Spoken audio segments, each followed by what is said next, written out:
absen Gform-nya, mau saya data soalnya.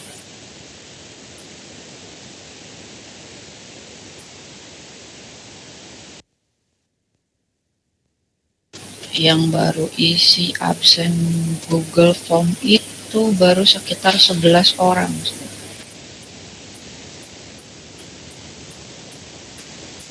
Soalnya kita bakal banyak kelompok gitu, kalau misalkan kelompoknya nggak fix dari awal nanti kalian kasihan gitu setiap hari ganti-ganti anggota kelompok. Yang belum isi form segera isi form ya.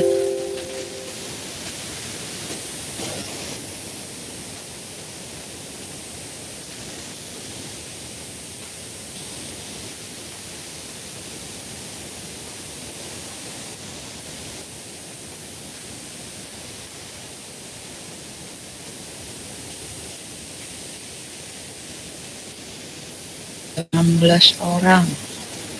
Kalau di sini ada yang 2 device nih.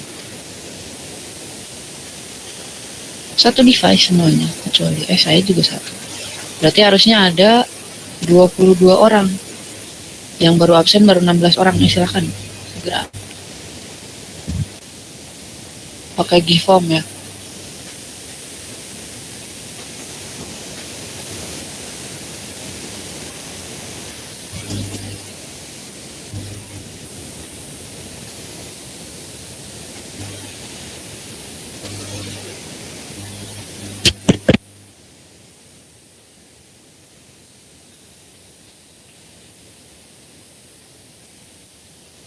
Jadi sambil menunggu yang belum absen, kita sambil bahas tugas kemarin ya, mengenai rangkuman untuk materi minggu kedua.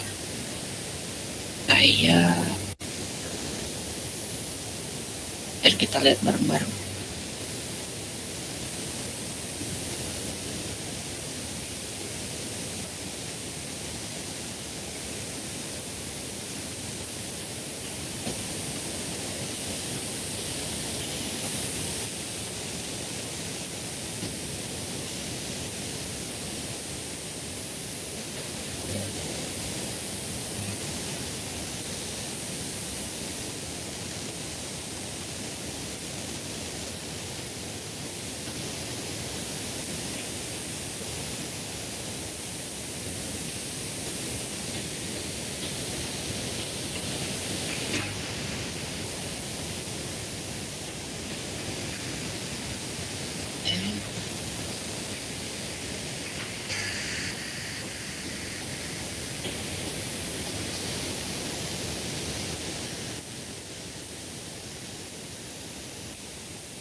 Yang paling atas coba kita baca ya bareng-bareng.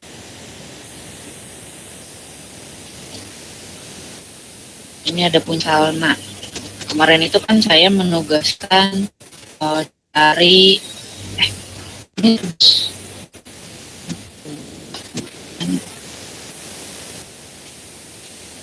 nah ini ya. Ini kan pengertian etika secara khusus, kemudian pengertian profesi, pengertian profesionalisme ya. Ini sebenarnya kalau tidak salah ini malah tugas pertama ya. Tugas keduanya itu adalah rangkuman dari materi minggu kedua ya. Jadi sebelum kita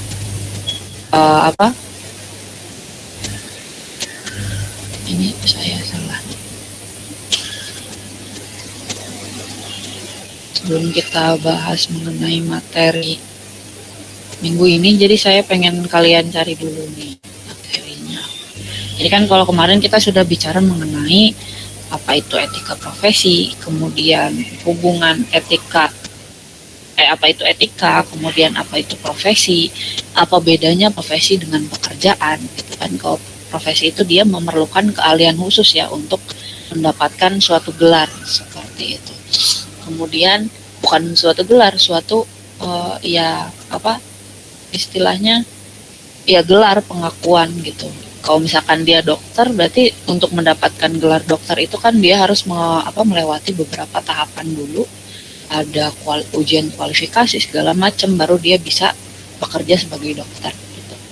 Beda halnya dengan pekerjaan gitu. Kalau pekerjaan itu dia tidak butuh kualifikasi khusus, tapi lebih general gitu ya. Nah, kemudian kemarin kita juga bicara mengenai profesionalisme. Jadi kan profesionalisme itu sebenarnya sangat erat ya sama profesi gitu ya. Jadi profesionalisme itu adalah sifat-sifat yang dimiliki oleh orang yang memiliki suatu profesi gitu ya. Jadi baik itu kemampuan, kemahiran gitu ya, betul ini cara pelaksanaan sesuatu dan lain-lain gitu. Bagaimana sewajarnya terdapat atau dilakukan oleh seorang profesional. Jadi sebenarnya kalau profesional ini dia bekerja bisa menempatkan diri istilahnya gitu. Jadi ketika dia memang harus pure memikirkan pekerjaan ya dia memikirkan pekerjaan gitu. Tapi ketika dia tidak sedang bekerja ya dia tetap menjadi dirinya sendiri gitu. Istilahnya kalau misalkan kita ketika kita punya pasangan misalkan ya, katakanlah kalian pacar atau nanti kalau misalkan udah berkeluarga gitu ya, punya suami atau istri, nah di tempat kerja ya tetap gitu. Jadi tidak boleh membawa apa-apa yang terjadi di rumah, lagi berantem nih di rumah atau sama pacar kalian lagi berantem. Tapi tetap ketika misalkan di tempat kerja kalian setim ya, setim harus mengerjakan suatu proyek ya, tetap kalian harus fokus gitu mengerjakan proyek tersebut, membawa perasaan kayak gitu. Nah itu sebenarnya lebih latihan profesional secara lebih mudah ya. Jadi intinya kalian bisa menempatkan diri kayak gitu. Terus kalau misalkan kerja di lab nih, kalian tuh nggak suka sama misalkan kalian satu meja nih sama teman kalian, terus nggak suka teman kalian tuh misalkan orangnya nyebelin bla bla bla gitu, emang dari awal kalian nggak suka sama mereka sama dia misalkan ya. Nah tetap aja kan kalau kerja lab ya mau nggak mau, misalkan kerja labnya kelompok nih, mau nggak mau ya kalian harus tetap kerja bareng gitu kan, harus mengerjakan pekerjaan kalian karena kan itu hubungannya ya bukan hubungan istilahnya ya pekerjaan labnya harus selesai gitu. Kalau misalkan kalian bawa perasaan ya nggak akan selesai kerjaannya. Nah itu jadi nanti ketika kalian nanti sudah bekerja gitu ya, jangan sampai ketika bekerja itu terbawa perasaan istilahnya gitu. Jadi kalau misalkan kalian harus mengerjakan A dengan si B misalkan ya, dan kalian gak suka si B ya tetap kalian harus kerjakan pekerjaannya gitu. Gak boleh karena ada si B, saya gak mau mengerjakan pekerjaan itu soalnya bareng si B timnya. Nah gak boleh kayak gitu ya, tetap harus melakukan pekerjaannya. Nah terus kalau misalkan kalian benar-benar gak suka sama orangnya, terus ya udahlah nanti kerjanya saya sendiri aja walaupun setim misalkan, biarin aja dia suka-suka dia mau ngerjainnya gimana. Gak boleh seperti itu ya, tetap kalian harus mencoba agar teman kalian itu atau rekan kalian itu tetap bekerja bareng. Seenggak suka apapun kalian ketika sama orangnya, itu sebenarnya profesionalisme ya, bisa menempatkan diri. Kapan kalian bisa membawa perasaan untuk hubungan antar manusia, kapan kalian tidak boleh membawa perasaan ketika berhubungan antar manusia gitu. Lagi dalam konteks profesi ya. Nah, profesionalisme ini juga selain dapat menempatkan diri, dia juga nah ini betul ya, jadi dia bermakna berhubungan dengan memerlukan kepandaian khusus untuk menjalankannya. Jadi ketika orang itu profesional gitu ya, selain dia bisa menempatkan diri, dia juga mahir gitu dalam profesi yang dia jalankan gitu. Jadi dia bisa menjalankan pekerjaannya dengan baik karena dia punya keahliannya kayak gitu. Ini jadi bisa dilihat dari tingkah laku ya, profesionalisme itu kepakaran atau kualitas dari seseorang. Ini benar, tapi mungkin kalimatnya diperbaiki lagi ya. Ini untuk pengertian-pengertiannya agak belibet nih kalimatnya, jadi mungkin bisa diperbaiki. Coba kita lihat lagi ya sebelum kita masuk ke ini yang ada orangnya di sini siapa ya?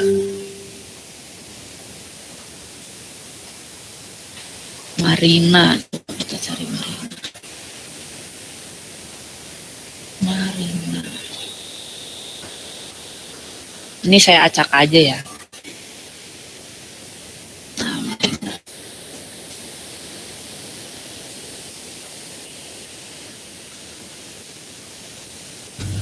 Oh ini kalau Marina langsung bahas organisasi profesi. Tapi emang tugasnya yang organisasi profesi. Nah kalau organisasi profesi itu biasanya didirikannya itu oleh beberapa orang gitu ya, yang memiliki profesi yang sama. Gitu. Misalkan ya apa? Kalau contohnya ya di Indonesia gitu ada himpunan kimiawan gitu ya, HKI, kalau kalian tahu ada HKI. Nah itu kan berarti isinya ya kimiawan. Nah kimiawan itu bukan hanya dosen gitu, bisa jadi peneliti, kemudian guru kimia pun, guru kimia SMA bisa masuk gitu, karena kan sama-sama lulusan sarjana kimia. Nah itu karena sudah masuk ke ranah kimia, apapun profesinya, karena berhubungan dengan kimia, dia bisa masuk ke dalam himpunan kimiawan Indonesia seperti itu. Kemudian contohnya lagi, biasanya kalau yang banyak himpunannya itu kan ada IDI ya, Ikatan Dokter Indonesia. Nah itu contoh-contoh organisasi profesi. Nah biasanya di organisasi profesi itu selain apa? Ya selain perkumpulan, hanya perkumpulan gitu orang-orang yang memiliki profesi yang sama atau seranah pekerjaan gitu ya. Dia juga biasanya punya program khusus gitu ya untuk menunjang eh, pekerjaan, baik pekerjaan maupun biasanya kesejahteraan dari anggotanya gitu ya, beda-beda ya. Jadi biasanya mereka bikin program khusus, entah itu ada jurnalnya. Kalau misalnya untuk yang kimia seperti itu biasanya ada jurnalnya. Jadi nanti apa anggotanya itu bisa menerbitkan jurnal yang dikelola oleh si organisasi profesi tersebut. Ya. Kemudian bisa juga dia menjalankan kesejahteraan ya. Maksudnya dilihat dari kesejahteraan berarti lebih ke fungsi sosial gitu. Jadi biasanya ada bakti sosial kayak gitu, beda-beda. Atau ada kalau misalkan di guru kimia gitu ya, biasanya ada seperti pelatihan untuk guru-gurunya atau apa ya? Ya biasanya yang bisa meningkatkan kesejahteraan dari si anggotanya gitu. Nggak jauh beda dengan kalian kan ada himpunan ya. Nah itu juga kalau misalkan cara kerja organisasi profesi itu ya jauh sedikit sama lah sama himpunan gitu. Jadi kan ada punya program kerja, ada anggotanya, kemudian ada tujuan-tujuannya dari didirikannya si organisasi tersebut. Jadi tidak hanya ya udah kita bikin perkumpulan selesai gitu, enggak gitu. Tapi mereka punya tujuan, kemudian ada juga kode etik. Nah, kode etik ini digunakan di organisasi profesi gitu. Jadi etika profesi ini biasanya si setiap organisasi profesi gitu dia punya kode etik sendiri gitu. Kode etik sendiri itu kan berarti isinya ya etika yang mesti dijunjung oleh anggota-anggotanya kayak gitu. Nah ini organisasi profesi memiliki dua perhatian umum, yaitu kebutuhan hukum dalam melindungi masyarakat dari anggota profesi yang tidak dipersiapkan dengan baik dan kurangnya dalam bidang profesi yang dijalani. Nah ini mungkin bisa ya, jadi ketika ada penyalahgunaan keprofesian dari seseorang gitu ya, berarti organisasi profesi ini bisa loh untuk membantu masyarakat yang dirugikan kayak gitu istilahnya.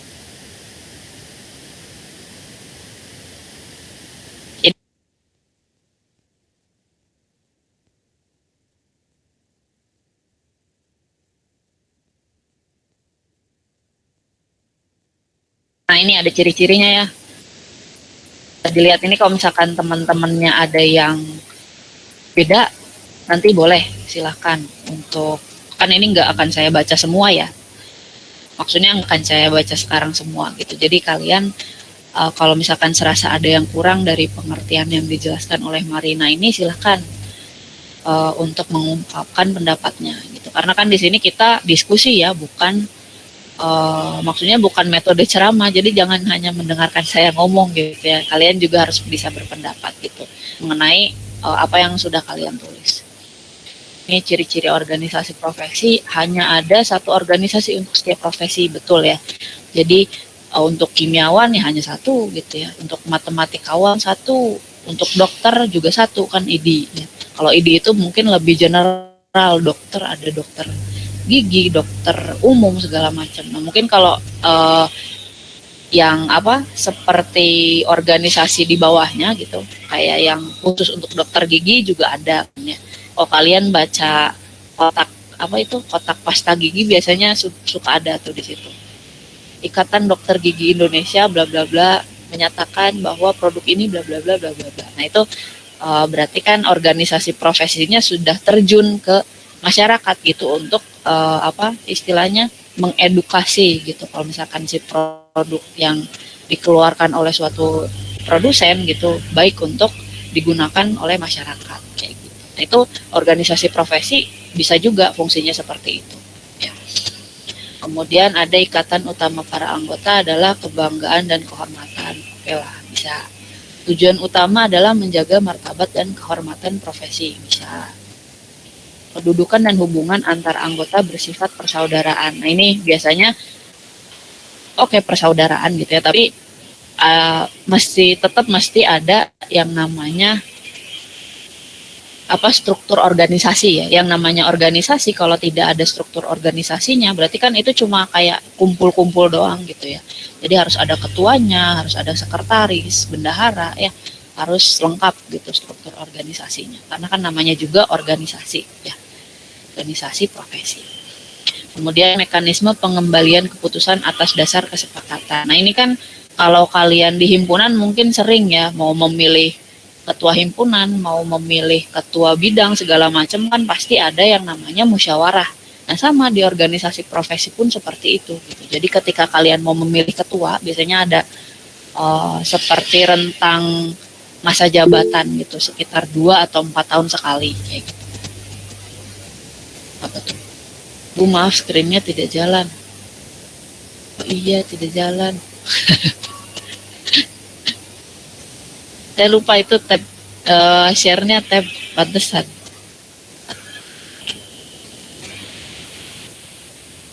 Oh tadi masih yang Salna ya gambarnya. Oke. Saya lagi baca yang Marina. Nah ini sudah kelihatan? Sudah Bu. Sudah ya. Sip. Jadi tadi sampai mana? Struktur organisasi ya. Nah, jadi untuk setiap organisasi profesi juga sama gitu ya.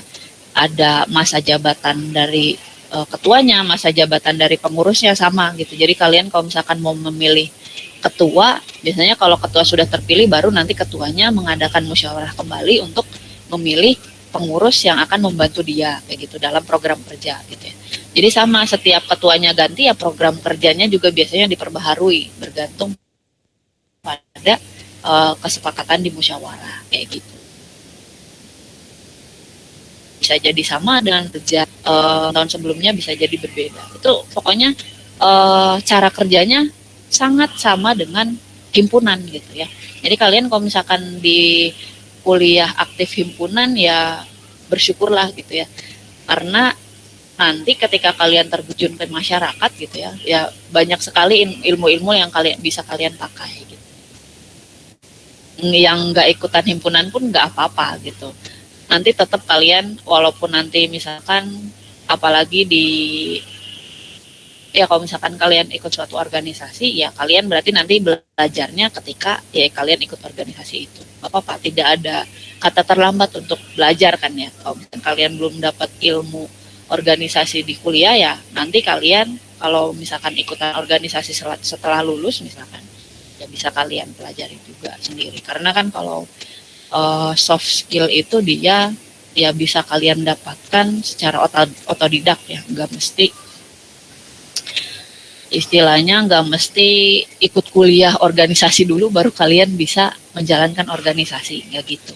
Jadi kalian bisa belajar otodidak, bisa belajar dari orang lain gitu, dari mengamati orang lain, bisa juga dari hasil menjalankannya, pengalaman kayak gitu.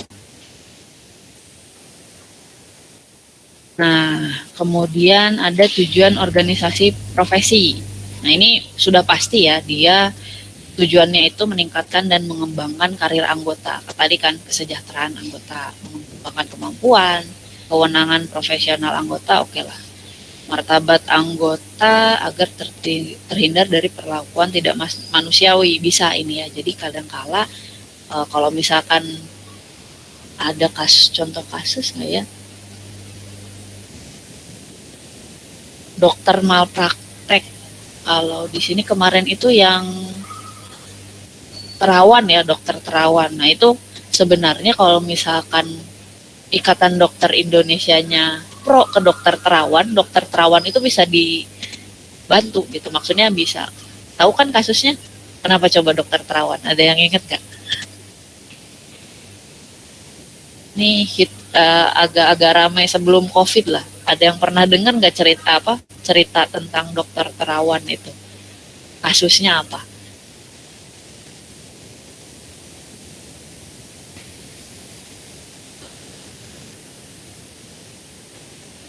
Tentang cuci otak ya, Bu?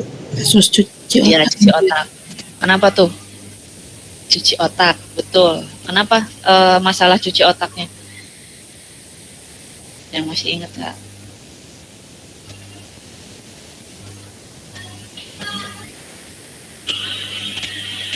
Coba di searching lagi ya. Nah, ini juga salah satu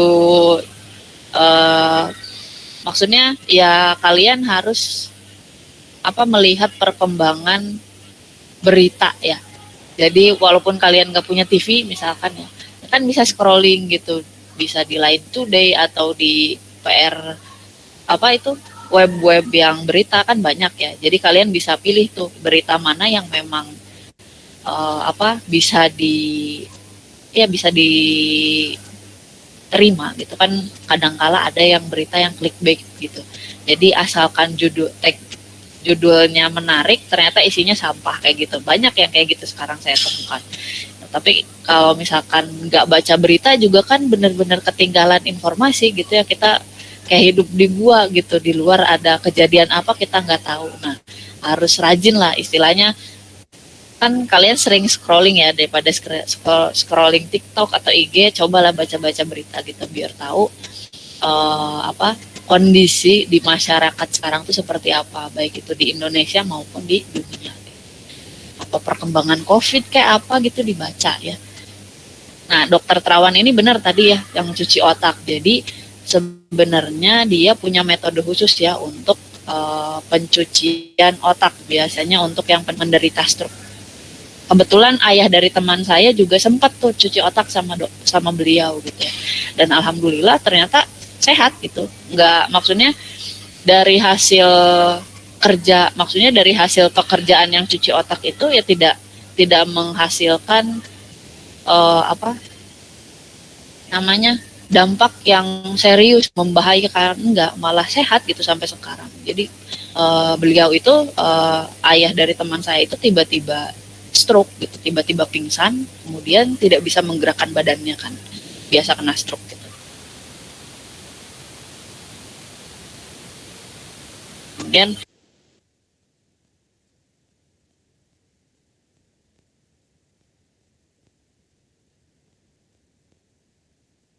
di metode cuci otaknya, kemudian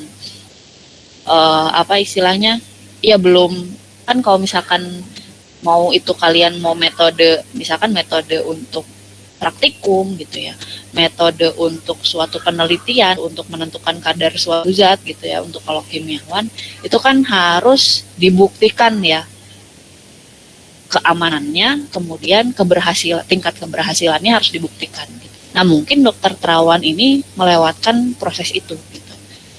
Jadi beliau tidak maksudnya tidak tadi belum dipatenkan, kemudian tidak terjamin hasilnya baik atau enggak. Jadi kan ini kalau kemarin itu ya berdasarkan orang-orang yang sudah mengalami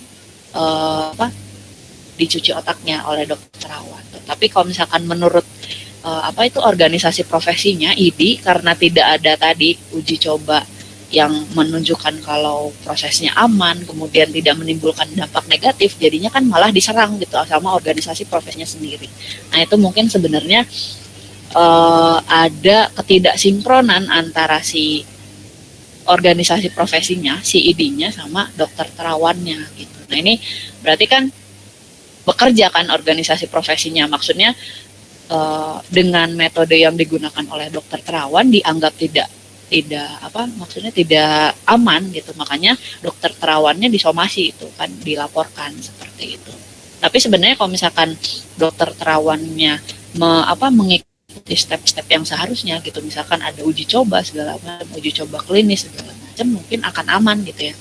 Tidak akan ada serangan dari organisasi profesinya sendiri kayak gitu. Nah, itu contoh konkret ya mengenai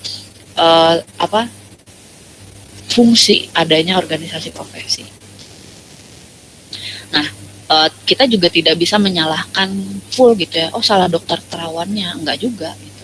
Oh, salah si organisasi profesinya nih, kenapa? Padahal kan bagus metodenya, tapi kok diserang gitu. Sirik kali kan biasanya banyak tuh. Itu mah nggak seneng aja dokter terawannya sukses gitu. Biasanya kan suka ada juga pikiran segelintir orang yang seperti itu. Ya tetap gitu ya. Kita harus lihat secara, maksudnya lihat dari dua sisi gitu, positifnya mana, negatifnya mana. Jadi kan kalau positifnya dokter terawan memang metodenya ampuh gitu ya untuk untuk menyembuhkan penyakit, tapi kekurangannya adalah beliau tidak tadi mempatenkan, tidak uji klinis segala macam gitu, dan tidak melaporkannya ke ID, masalahnya itu. Nah, ID-nya juga sebenarnya tidak maksudnya tidak arogan, maksudnya tidak sepenuhnya salah gitu. Apa sih itu kayak disomasi didukung gitu, dokter Indonesia punya metode khusus untuk menyembuhkan penyakit stroke kayak gitu kan biasanya ada gitu. Nah, tapi tidak sepenuhnya salah juga gitu idenya, karena memang kalau untuk menerapkan suatu metode, apalagi ini berhubungan dengan hidup manusia ya, berarti kan harus melewati ya uji klinis seperti itu. Nah, itu contohnya dari ID ya. Kalau dari kimiawan mungkin kemarin ya sudah sempat saya jelaskan yang mengenai self plagiarisme. Nah, itu kan terjadinya kalau tidak salah memang dosen kimia ya. Gitu.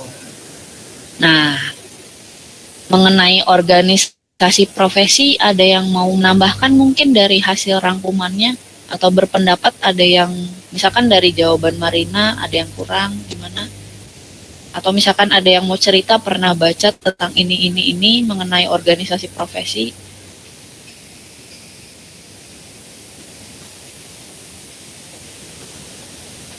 Yuk, siapa? Ini kita kuliahnya kayak gini ya, jangan bosan karena materinya memang materi yang bisa dieksplor sendiri gitu. Jadi ya, kita harus lebih banyak diskusi. Yuk, siapa? Raimon.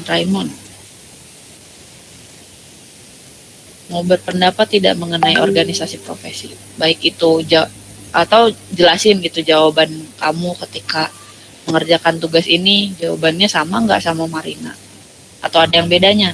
Gak mungkin lah sama persis. Ada ini Raimon? Ada, Bu.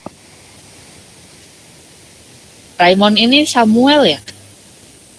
Apa bukan, beda? Bu. Raimon yang satu Beda, Bu. lagi. Raimon yang satunya lagi ya? Oke. Silakan, gimana tugasnya? Kemarin ngerjain gak Raimon? Belum, cek saya. Kerjain, Bu. Iya, silahkan coba. Oh, ini Raimon RA ya?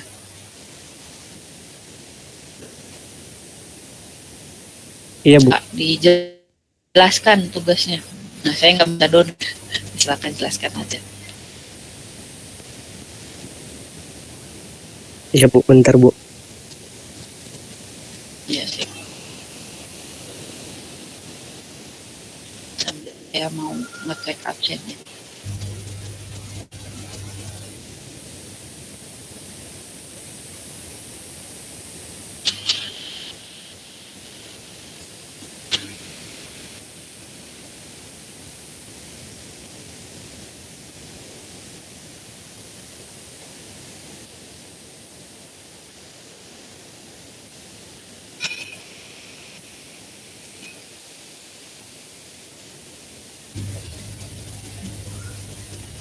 Saya menjelasin tentang tujuan organisasi itu Bu, yang profesi.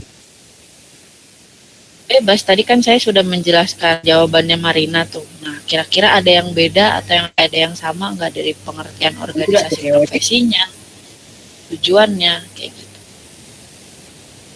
Beda nggak sama Marina?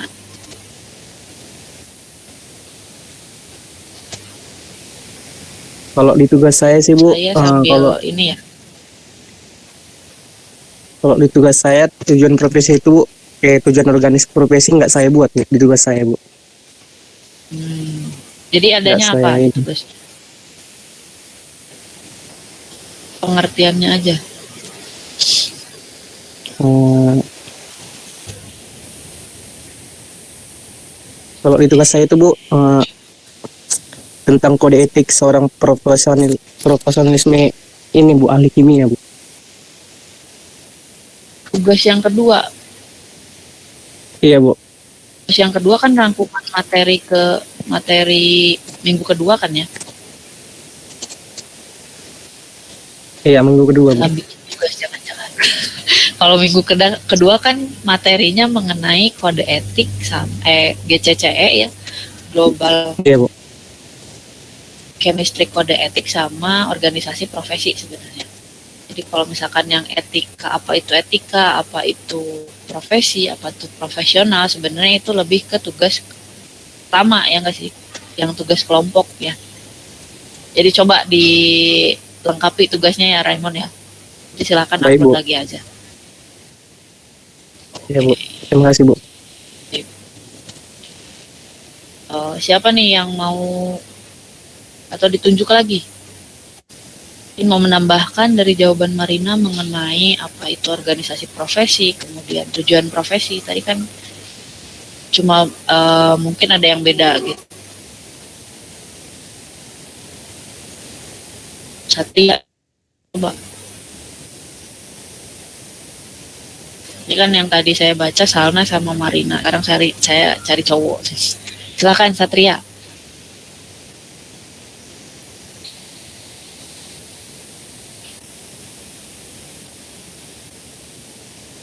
Nah, lo kemana Satria?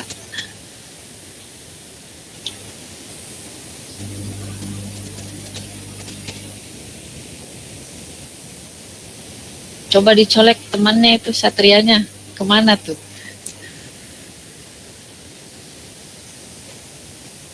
Dua, tiga.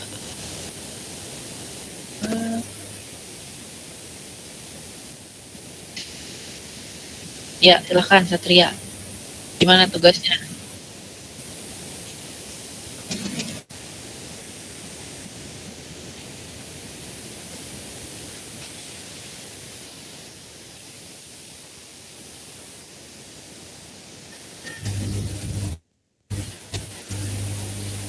Yang organisasi profesinya gimana?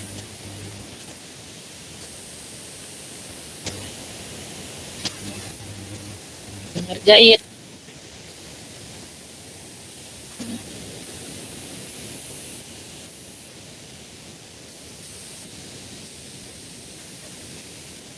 Jenis-jenis profesi. Ini saya yang salah baca apa gimana ya?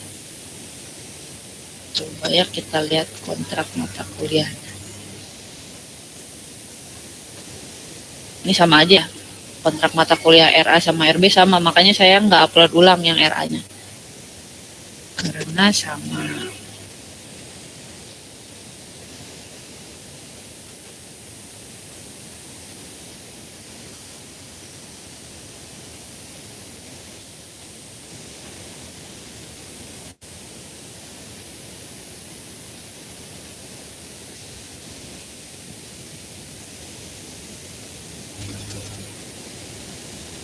pertemuan kedua, organisasi profesi dan kode etik. Kalau kode etik profesional sama jenis-jenis profesi itu malah minggu ketiga. Kelebihan itu. Tugas yang hari berarti kamu kerjain duluan, gak apa-apa lah.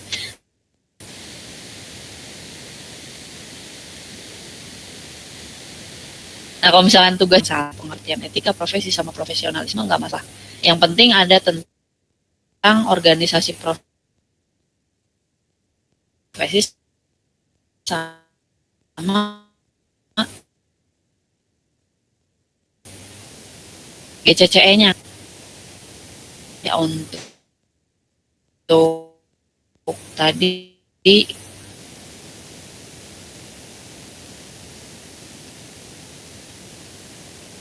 Satria sama siapa tadi? Raymond dilengkapi. Nah, teman-teman yang perbankan merasa karena ya udahlah tugasnya gini doang. Oke lah, kita balik ke pembahasan tugasnya ya. Ini kode etik kimiawan global. Jadi kan tadi ada yang namanya organisasi profesi. Nah, organisasi profesi itu biasanya dia punya peraturan sendiri, itu hukum sendiri yang mengatur mengenai etika profesi dari anggotanya. Nah, itu yang disebut dengan kode etik kimiawan global ya, khususnya ini untuk kimiawan gitu. Setiap organisasi pun pasti punya kode etik sendiri gitu. Pasti beda-beda isinya karena pasti berhubungan dengan profesi yang mereka geluti seperti itu. Nah, ini kan berarti kalau kode etik itu secara umum ya adalah sistem norma, nilai atau aturan yang tertulis secara tegas menyatakan apa yang benar dan tidak bagi suatu profesi. Jadi dia khusus untuk setiap profesi kalau kode etiknya. Jadi belum tentu kode etik dari kimiawan sama dengan kode etik dengan matematikawan. Pasti beda karena ranah kerjanya pun beda.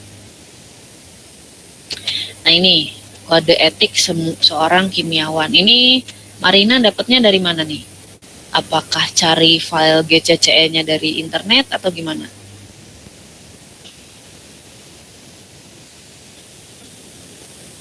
Ada Marina?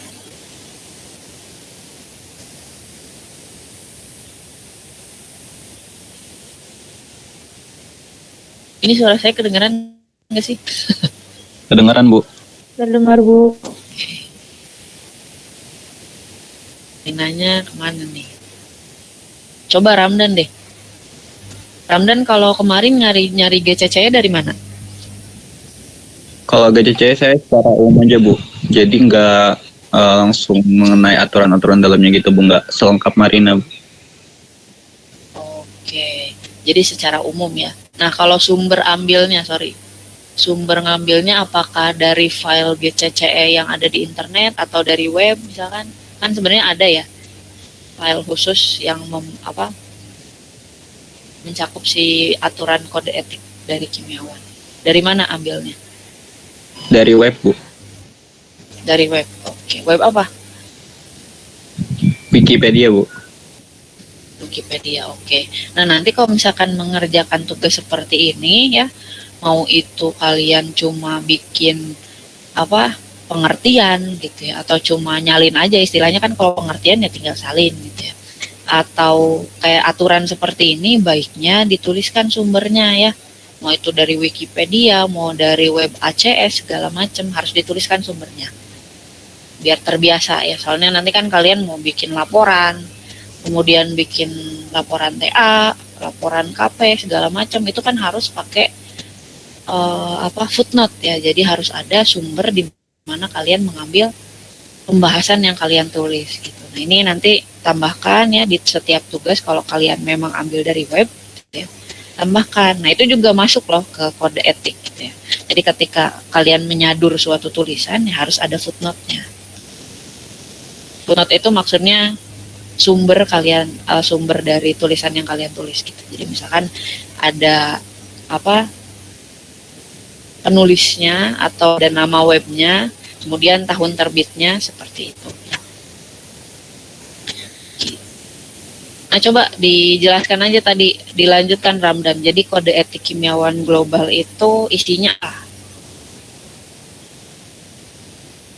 Kalau yang dari tugas saya itu ya Bu, kalau untuk kode etiknya itu tuh Global Chemist Code Ethics itu merupakan organisasi internasional yang dibuat untuk menghimpun kode etik yang disusun demikian rupa gitu, untuk tujuannya itu buat menjalani profesi kita nih misalkan sebagai kimiawan gitu. Nanti kalau misalkan nanti di dunia kerja gitu atau di dunia keprofesian yang sesuai gitu sama kimia. Nah, jadi dalamnya itu ada aturan-aturan yang kurang lebih harus kita penuhi gitu sebagai seorang kimiawan. Misalkan nih mengenai lingkungan yang harus kita jaga gitu sebagai seorang kimiawan. Karena kan kalau kimia itu kan berkaitan erat gitu dengan lingkungan gitu. Nah, habis itu juga tentang kode etik penelitian, habis itu penulisan sama publikasi ilmiah, keselamatan dan keamanan sama yang berkaitan lagi dengan yang kimia, dengan seorang profesi kimia gitu Bu. Terus juga kalau untuk GCCA ini nih banyak menekan aspek kita tuh yang tadi itu Bu, yang tadi mengenai lingkungan supaya kita bisa ngejaga gitu, karena lingkungan yang sekarang tuh banyak tercemar itu kebanyakan kan dari industri yang berkaitan dengan kimia gitu Bu. Nah jadi untuk kode etik mengenai lingkungan itu lebih banyak ditekankan di sini Bu gitu. Mungkin dari saya segitu Bu, kalau ada yang kurang mohon maaf. Terima kasih Bu. Sudah cukup lengkap, bagus ya. Terima kasih sudah mengerjakan tugasnya dengan baik.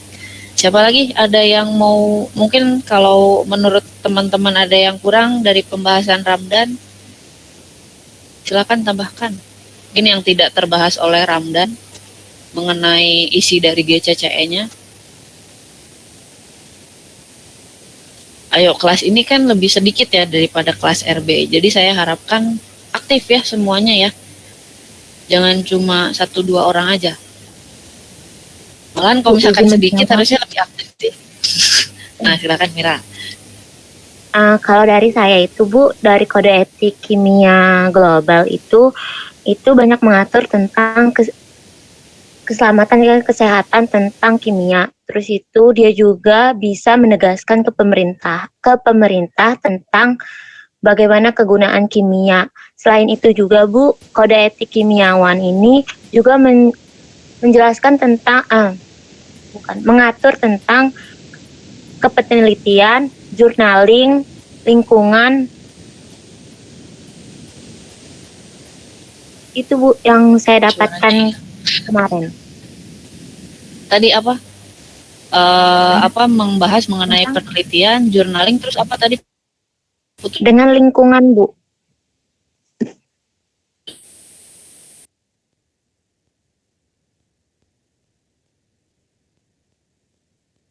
Cukup itu aja Bu yang saya dapatkan dari informasi yang saya dapatkan untuk meresum tugas 2 ini Bu. Oke, terima kasih ya. Sip. Jadi GCCE itu ya mengatur, dia tidak hanya mengatur satu isu ya, tapi di banyak isu yang berkaitan dengan profesi kimia gitu, baik itu dari tadi penelitian, terus ada bagaimana membuat jurnal, mungkin ya bagaimana ketika kalian mau menerbitkan jurnal berarti kan harus dilihat apakah penelitian yang kalian terbitkan papernya itu apakah sudah pernah diteliti oleh orang atau belum. Nah itu diatur juga biasanya di kode etik. Terus concernnya juga memang lebih banyak ke lingkungan ya kalau GCCE gitu, keselamatan kerja dan lain-lain. Nah itu semuanya diatur di kode etik kimiawan global gitu ya. Jadi kalau misalkan sebenarnya kalian kuliah juga secara tidak langsung mengambil intisari dari isi si GCCE itu, dari kode etik kimiawan global gitu. Dari kalian cara kerja di lab, dari keselamatan kerja, terus cara kalian melaporkan pekerjaan di lab gitu. Nah itu semuanya sebenarnya sudah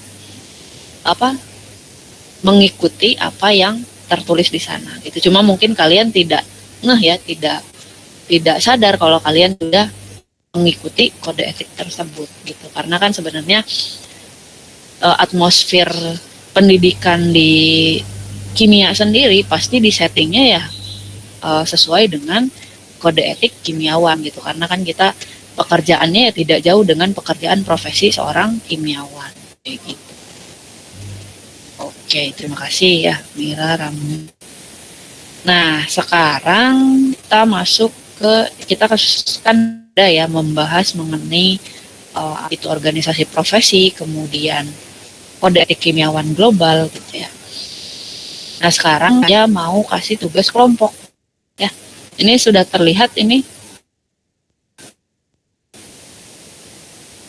namanya ada yang nggak tercantum di sini nggak? Sudah semua ya? Coba dicek. Ini ada yang nambah lagi nggak? Oh, ini Ariza Lufiano nambah.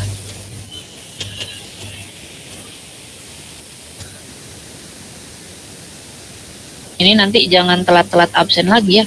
Telat-telat absen. Kan kemarin perjanjiannya kalau dari 15 menit ke absen ya udah tidak hadir. Ini saya bagi berapa ya? 3 orang lah ya. Biar lebih fokus diskusinya.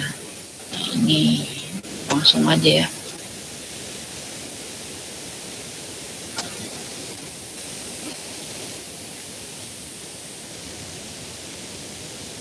Diharapkan dengan kelompok yang sedikit ini ya kalian bisa lebih maksimal diskusinya ya, jangan jadi cuma satu orang doang yang ngerjain, itu kan kasihan ya. Nanti ilmunya juga ya cuma buat satu orang doang istilahnya.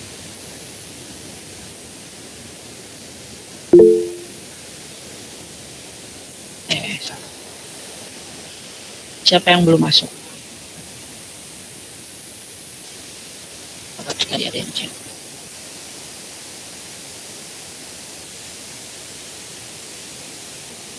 Bu, kelompoknya baru lagi. Iya, so kemarin kan ada yang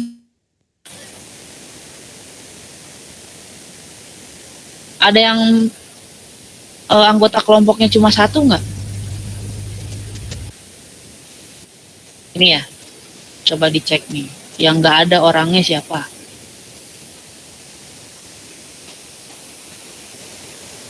Atau aman semuanya? Soalnya ini banyak yang hilang kan ya, anggota kelompoknya. Coba kalau misalkan sesuai dengan kelompok yang ini, ada yang anggotanya cuma sendiri nggak? Coba dicek dulu sebelum kelompok satu aman, kelompok yang 2. Kelompok 2 itu Asia, Dea, Adinda ada semua.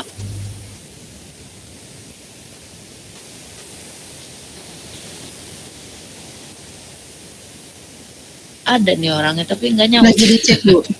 Asia, oke siap. Lagi dicek, Bu. Oke, Asia, Dea, sama Adinda. Cuma bertiga nih.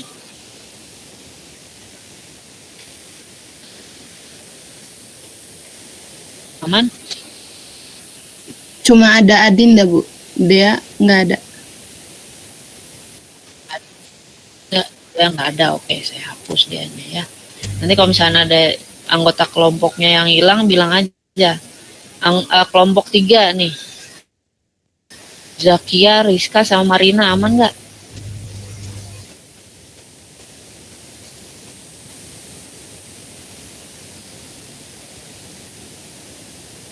Aman, Bu. Ada Zakia, Rizka, sama Marina? Ada nih. Aman ya berarti. Ada yang hilang nggak ini? Ada semua ya? Oke. Kelompok 4 Mira, Muhammad Akhiri, sama Immanuel Marcelino. Coba di ini nggak ada, Bu. Di mana kelompok 4? Immanuel Marcelino ini rasanya tidak ada. Immanuel tidak ada, Davi Bu. Surya. Immanuel. Oke, dihapus ya.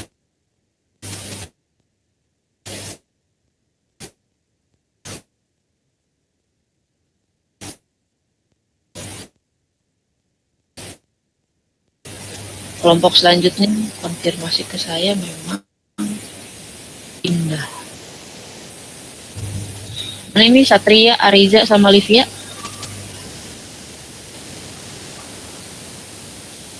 Aman, Bu. Aman. Oke, ada semua ya? Ada, Bu. Sip. Putri sama Noni? Aman, Bu. Aman. Oke, Fuji sama Dela? Aman, Bu. Oke, Bagas, Afrilia, sama Sabrina. Tadi ini kelompok 9 yang ini. Aprilia nggak ada, Bu, di Siti. Siapa yang nggak ada? Aprilia, Bu. Nggak ada. Afrilia, oke. Sip. Berarti udah ya berdua. Safira, Salna, sama Siti aman ya. Rajna, Adinda kok ada dua ya? Adinda Lestari, oh emang beda. Adinda Amalia Izati. Sama Raymond, Roy Aldi, ini aman nggak? Kalau Rajna, Adinda tadinya Adinda udah sama keluar, Bu. Pindah ke kelas RB. Oke. RB, oke. Berarti Prajna tinggal sama Raymond ya. Ini berarti kelompoknya ada yang 3, ada yang 2.